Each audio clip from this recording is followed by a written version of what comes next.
53 minutes. That's how long Seo-jin had been screaming. A pediatrician had already given up and left. 3 toys, each worth more than Mary's monthly rent, lay shattered on the marble floor. 6 bodyguards stood frozen around their boss, useless, terrified of a 2-year-old. Then Mary set her tray down. She didn't ask permission. She didn't look at the guards reaching for their jackets. She walked straight toward the one man in Seoul everyone else in that restaurant was too afraid to even glance at. "Let me hold him," she said. Nobody moved to stop her, not because they weren't ready to, because Min-joon Kang lifted one hand and every gun in the room went still. The second Seo-jin's cheek touched her shoulder, the screaming stopped. Not quieted, stopped, mid-breath like someone had turned off a switch. He gripped the collar of her blouse with both fists and didn't let go. The whole restaurant held its breath. Waiters stopped mid-step. Diners forgot their wine. And Min-joon, a man who had buried rivals and never once flinched, stared at a waitress he had never met, unable to explain what he was looking at. Somewhere in the room, someone whispered the only question that mattered. How did she know exactly how to hold a child she'd never met? Rewind 3 months. Mary Johnson didn't come to Seoul chasing danger. She came chasing a scholarship that turned out to be a lie, a hospitality program that evaporated the moment she landed, leaving her with a plane ticket she couldn't afford to reverse and a younger sister back in Ghana counting on her not to fail. So she took the only job that would have her, waiting tables in a restaurant so expensive she couldn't order off its own menu. She wasn't looking for a mafia boss. She definitely wasn't looking for his son. But that night, something in her, maybe an old melody she hummed without thinking, maybe an instinct she couldn't name, reached a child no doctor, no nanny, and no amount of money could reach. And somewhere inside the Kang family, someone was about to realize that was a very big problem. Subscribe to see how this unfolds, and comment where you're watching from. I'd love to say hello and know just how far our story has traveled. The rain hit Incheon Airport in sheets the night Mary Johnson landed, and for a long moment she just stood there under the terminal lights, suitcase handle cutting into her palm, trying to convince herself the ache in her chest was excitement and not fear. She had left Accra with a single folder clutched to her chest, an acceptance letter, a signed contract, a promise, a hospitality scholarship at a 5-star hotel group, 6 months of training, a stipend, a future. Her mother had cried at the airport. Her younger sister, Abina, had made her swear she'd send money for tuition the moment the first paycheck came. Mary swore it easily. She didn't know yet how easily promises could be broken. The hotel group's office turned out to be a shuttered storefront above a phone repair shop. The number on her contract rang and rang into nothing. The woman who was supposed to meet her at arrivals never came. By the second week, Mary understood what she was. One of hundreds of foreign workers who had paid a fee to a company that didn't exist, chasing a job that had never been real. She didn't tell her mother. She didn't tell Abina. She simply sat on the floor of a rented room the size of a closet, did the math on the little money she had left, and made a decision. She would not go home a failure. She would not be the reason her sister dropped out of university. Whatever Seoul wanted to take from her, she would take something back from it first. So she walked. Restaurant to restaurant, kitchen to kitchen, being turned away in 3 languages until, on a gray Tuesday, a harried floor manager at a restaurant called Chungsu House looked her up and down, noted the calm, unhurried way she'd waited by the door instead of pushing, and said, "Can you carry 6 plates at once without dropping any?" "I can carry 7, Mary said. She got the job. Chungsu House sat on the top floor of a glass tower overlooking the Han River, the kind of restaurant where a single bottle of wine cost more than Mary's rent, and the napkins were pressed by hand. She learned quickly to move like she belonged in rooms that made it very clear she didn't, silent, precise, invisible until needed.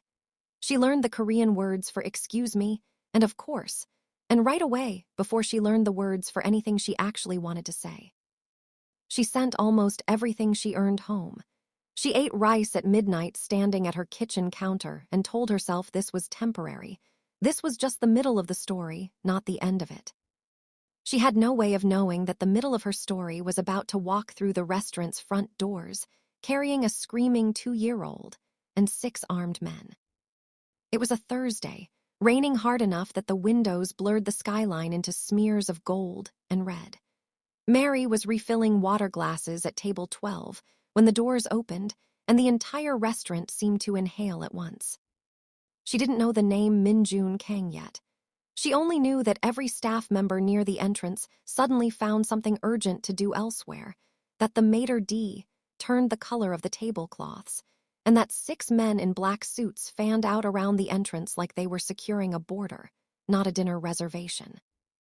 At the center of them was a man who looked like he'd been carved rather than born, dark-tailored suit, jaw set, eyes flat and unreadable in the way of someone who had long ago stopped needing to perform anger to be frightening.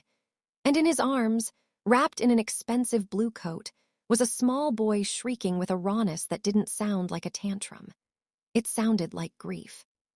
"He hasn't stopped," one of the guards murmured to the manager, low and tense. "Not since this afternoon. The doctor said there's nothing wrong with him, physically." They sat him at the private table by the window anyway, because Min-joon Kang did not accept the word no, not even from a screaming toddler, not even from the universe. A pediatrician was called and came and left, shaking his head. A nanny tried and was waved off between sobs so violent the boy's small body shook with them. Someone produced a stuffed rabbit, an imported robot that lit up and played a lullaby, a silver rattle that probably cost more than Mary's monthly wage. The boy swatted them away one by one, and each one landed and cracked against the marble floor, and still he screamed.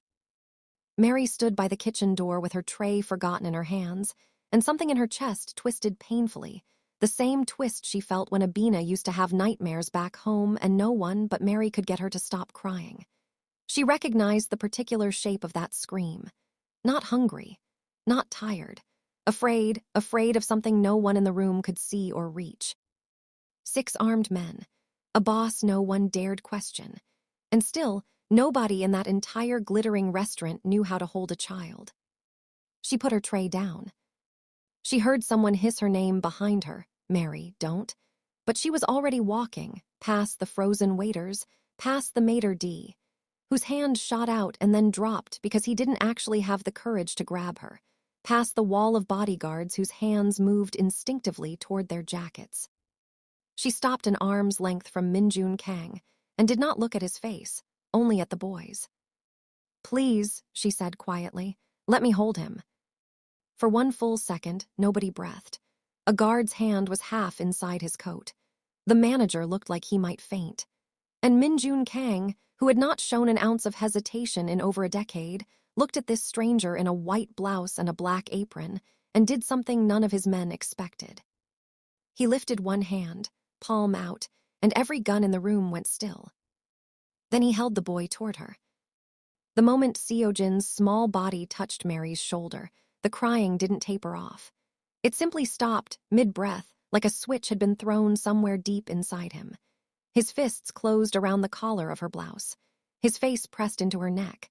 And within seconds, his breathing slowed into the even, heavy rhythm of a child finally asleep. The restaurant was silent enough to hear the rain against the windows.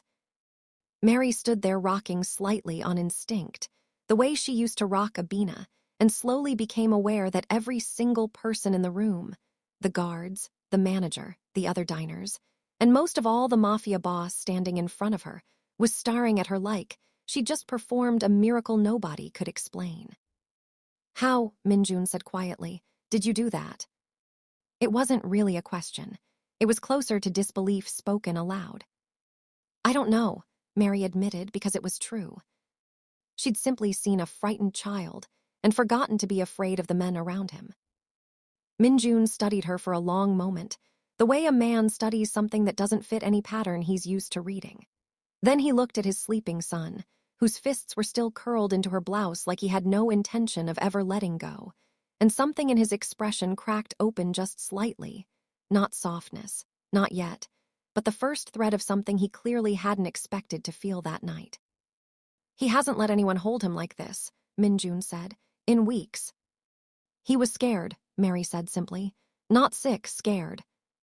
One of the guards shifted uneasily, glancing at his boss like he wanted to intervene and didn't dare. Min-joon ignored him completely. "Come to the mansion tomorrow," he said. It wasn't a request, but there was something almost hesitant underneath the command, as though he were asking her to prove tonight hadn't been an accident. "Whatever they're paying you here, I'll triple it." Mary looked down at the sleeping boy in her arms, at the wet lashes stuck together from crying, at the small hand still gripping her collar even in sleep, and thought of Abina's tuition, of her mother's face at the airport, of every promise she'd made, and every one that had been broken around her since she landed in this city. "I have a sister," she said carefully. "Her school fees."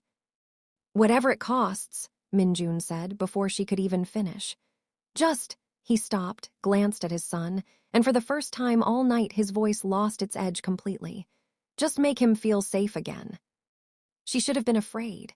Everything about the last 10 minutes, the guns, the wealth, the way an entire restaurant had gone still around one man, told her to run in the other direction. Instead, she found herself nodding, because the boy in her arms had stopped shaking, and some part of her recognized that whatever storm was coming, she was already standing in the middle of it. The Kang residence wasn't a house. It was closer to a fortress dressed up as a home, high stone walls, cameras tucked discreetly into the eaves, guards who nodded at Mary each morning but never smiled, and inside, a quiet so total it felt engineered, as if laughter itself had been asked to leave years ago and never came back.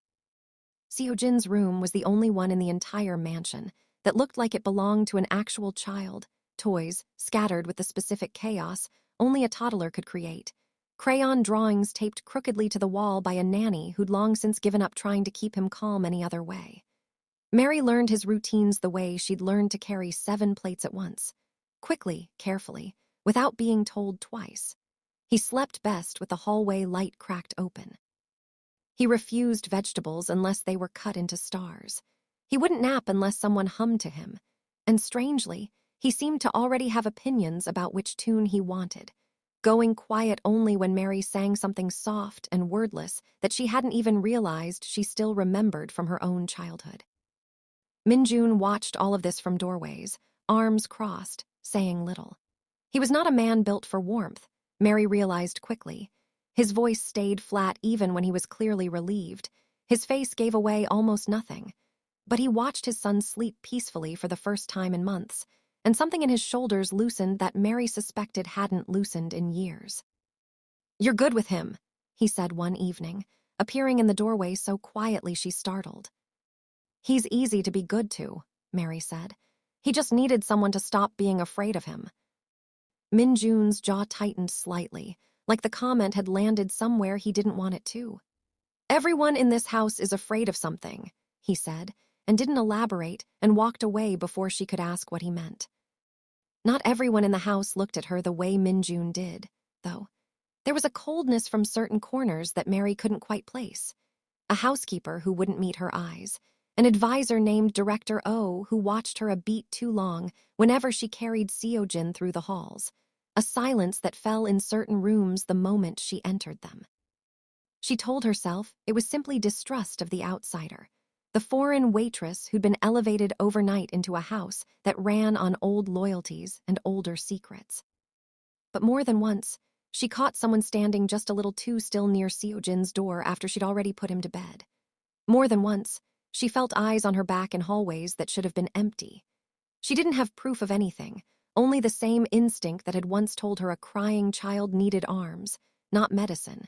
And that instinct was telling her, quietly and insistently, that somebody in this house did not want her there at all. It was the drawings that made her pay attention. Seo-jin drew constantly, the way small children do, filling page after page with the chaotic scribbles of a 2-year-old's imagination. Mary had learned to smile and praise whatever emerged. A sun with too many rays, a dog that looked more like a cloud. But one afternoon, sorting through a stack of his papers to clear space on his little table, she stopped. The same shapes over and over. A cluster of round huts with pointed roofs, a tall tree with wide, flat branches, a path winding between them. He'd drawn it a dozen times in different colors, with the same careful, repetitive detail far too specific for a boy who, as far as Mary knew, had never left Seoul in his short life. "Seo-jin," she said gently, kneeling beside him. "What is this place?" He looked up at her with the guileless certainty only very young children possess.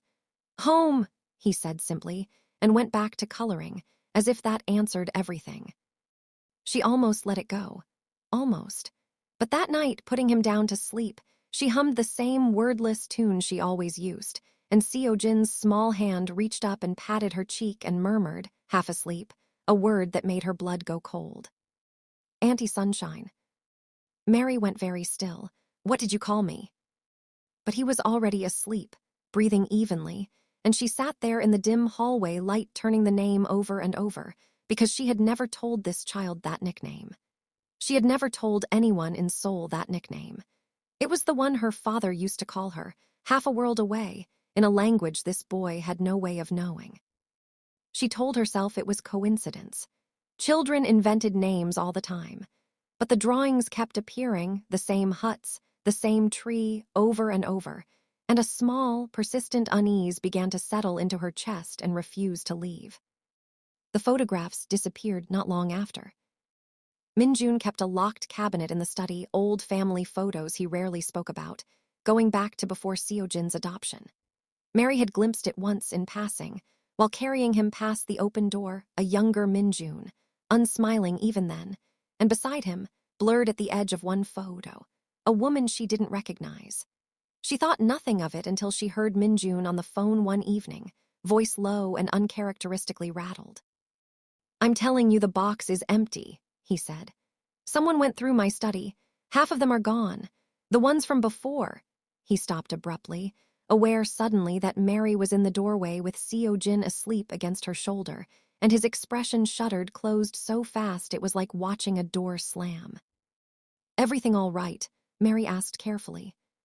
"Fine," Min-joon said, in a tone that made it very clear it was not. He looked at her a moment too long, the way he had that first night at the restaurant, like he was trying to solve something and kept coming up short. "Has Seo-jin said anything strange to you? Called you anything unusual?" Mary's mouth went dry. She thought of the wooden huts drawn over and over. She thought of a name whispered half asleep that she had never once spoken aloud in this country. "No," she lied, and hated herself a little for it, but some instinct told her the truth wasn't hers to hand over yet. Not until she understood what it meant, and not until she knew, for certain, who in this house could be trusted with it. Because somewhere between a screaming child in a rain-soaked restaurant and a drawing of a village she'd never described to anyone, Mary had begun to suspect that she hadn't stumbled into this family's life by accident at all. Someone, she didn't yet know who, had been waiting for her to arrive. Mary couldn't shake the feeling that the answers she needed weren't inside the mansion at all, but buried somewhere in the years before Seo-jin ever arrived in it. So she started asking careful questions, to the housekeeper who wouldn't meet her eyes, to an old driver who'd worked for the family longer than anyone.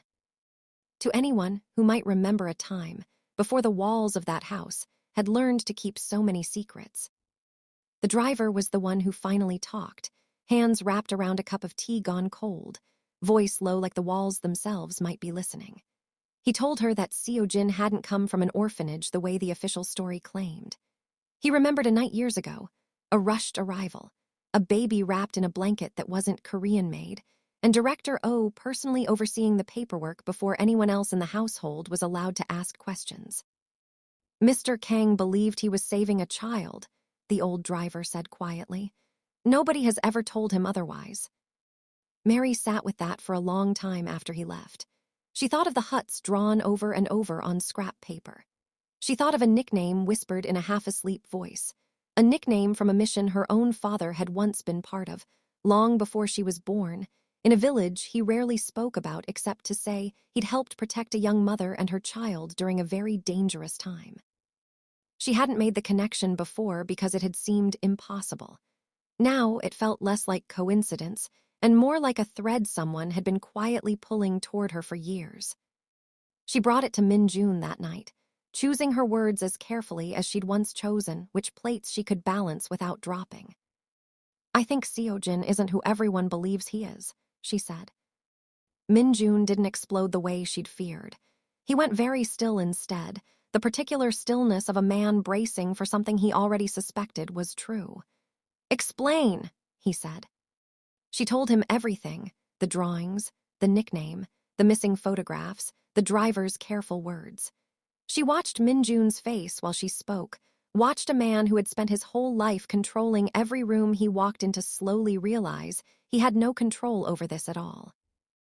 The adoption paperwork was handled entirely by Director O, he said finally, almost to himself. I never questioned it. He'd served my father before me. I trusted him with everything. His voice cracked slightly on the last word, the first real crack Mary had ever heard in it. If what you're saying is true, then everything I believe about my son's life is a lie someone built for me.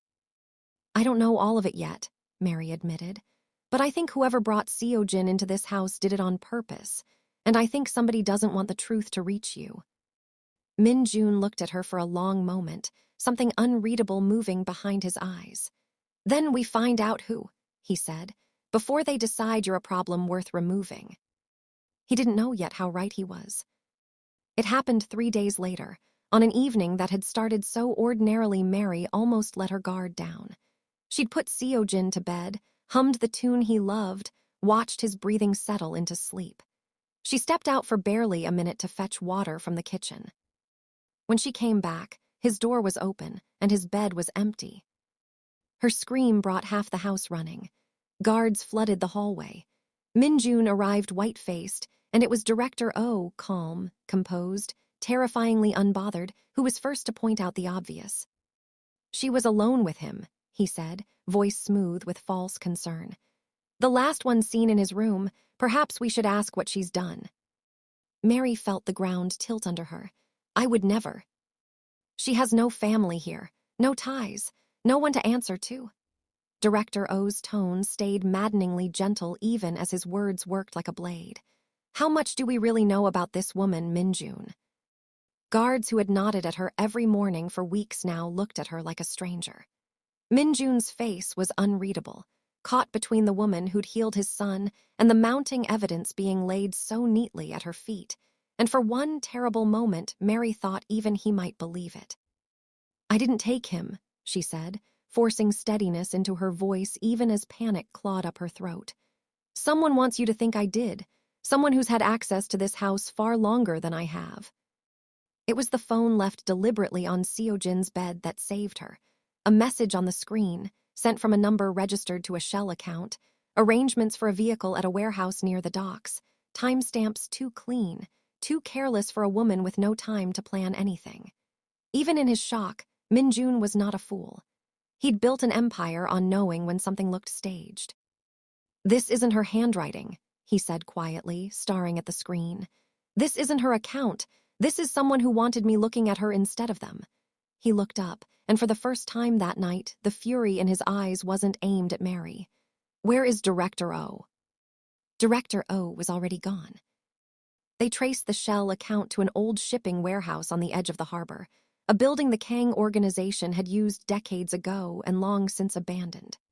Min-joon assembled his men within the hour, jaw set, saying almost nothing, though Mary could see the terror underneath his silence, not for himself, but for a boy who had finally learned what it felt like to be safe. Let me come, Mary said. It's not safe. Neither is leaving him with strangers who kidnapped him, she said. He'll be terrified. If he sees me first, he won't fight, he won't panic. You know that's true.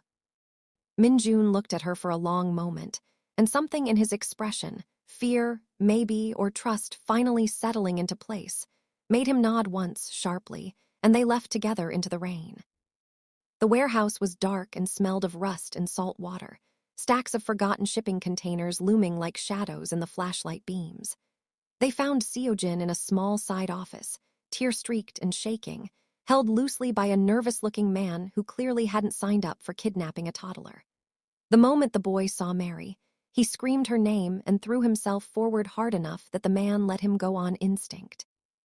Mary caught him and held on, and for a moment nothing else in the world existed except his small arms locked around her neck. Then Director O stepped out from the shadows, and everything else came rushing back.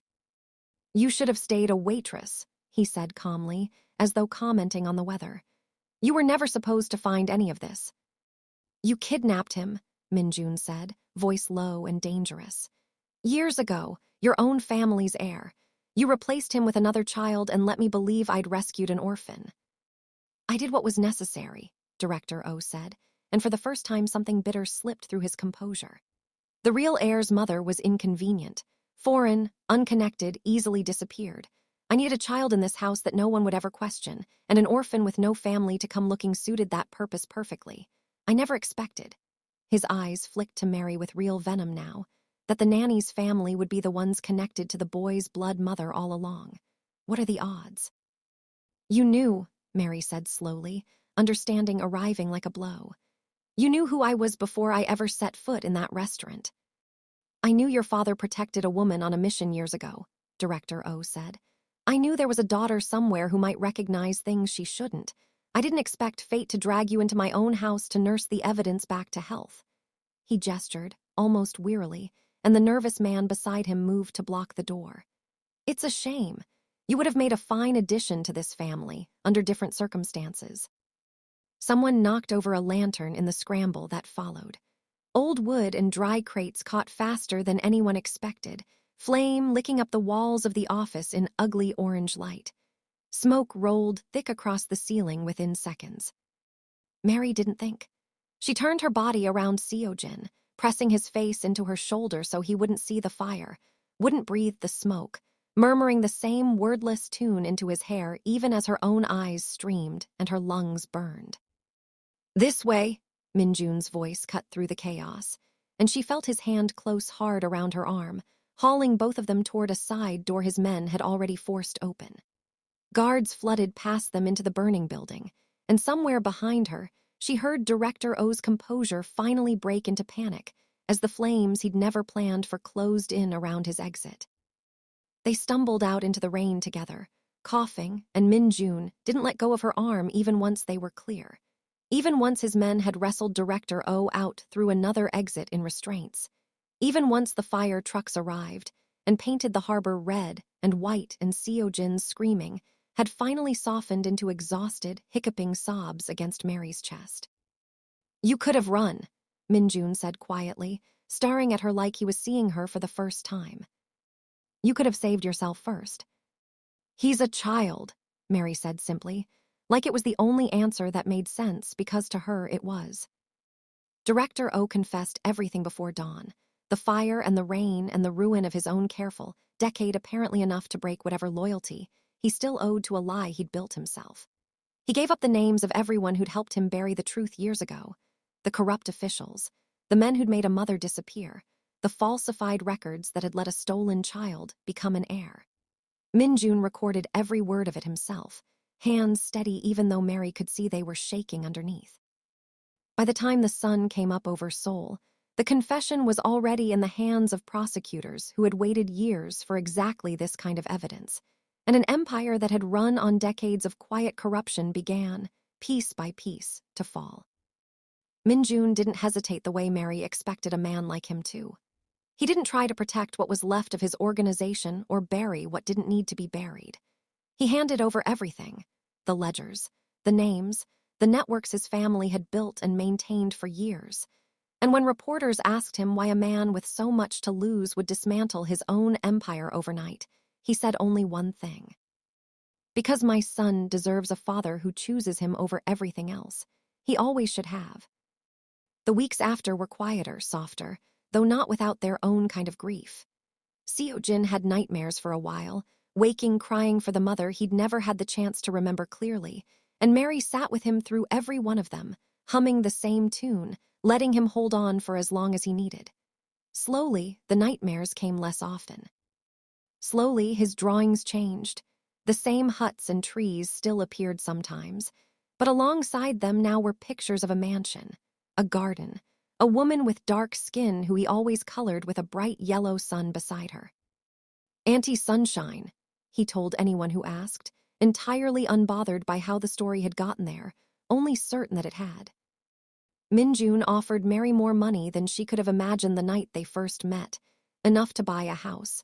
Enough to never work again. Enough, he said quietly, to make up in some small way for everything she'd risked for a child who wasn't hers. Mary shook her head. I don't want to be paid for loving him, she said. But if you want to actually help me build something. She showed him the plan she'd carried in her chest, since she was a girl in Accra listening to her father talk about the families he'd helped overseas. A restaurant of her own, warm and unpretentious. The kind of place that fed people instead of impressing them, with a foundation attached to help immigrant families who'd been promised things that never existed, the way she once had been. Min-joon didn't just fund it. He showed up the day it opened, standing a little stiffly in the doorway the way he always had in Seo-jin's room months ago, watching something he clearly still didn't fully know how to be part of, but wanted to be part of anyway. Years passed the way they do, quickly, and then all at once.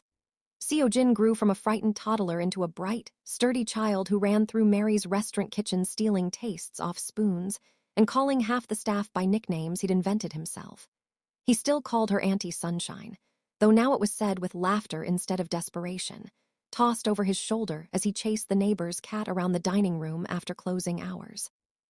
Min-joon had left the empire behind entirely, trading warehouses and ledgers for school pickups and parent evenings, learning slowly how to be soft in the ways that mattered. He and Mary were not the couple gossip columns sometimes tried to make them into, nor were they simply employer and employee anymore. They had become something else, family chosen rather than given, bound not by blood, but by a single terrifying night in the rain that neither of them had ever fully stopped thinking about. On the anniversary of that night, they still came back to the same restaurant where it had all begun, the one with the chandeliers and the glass windows over the Han River. Only now, Seo-jin ran ahead of them through the doors laughing, and the room that had once gone silent around a screaming child now filled instead with the easy noise of families eating dinner, glasses clinking, no fear in it at all. Mary knelt down out of habit as Seo-jin barreled toward her, and scooped him up exactly the way she had the very first time, and he wrapped both arms around her neck exactly the way he had then too. Except this time, instead of crying, he was laughing so hard he could barely get his words out. Tell it again, he demanded. Tell the story of the day you found me. Mary looked over his shoulder at Min-joon, who was watching them both with the same expression he'd worn that very first night, like he still couldn't quite believe what he was looking at, except now there was nothing left in it but warmth. Once upon a time, Mary began, settling Seo-jin onto her hip the way she always had, there was a very loud little boy who wouldn't stop crying. And the restaurant, the one that had started this whole impossible story in the middle of a rainstorm, filled with laughter instead of tears, exactly the way it was always supposed to.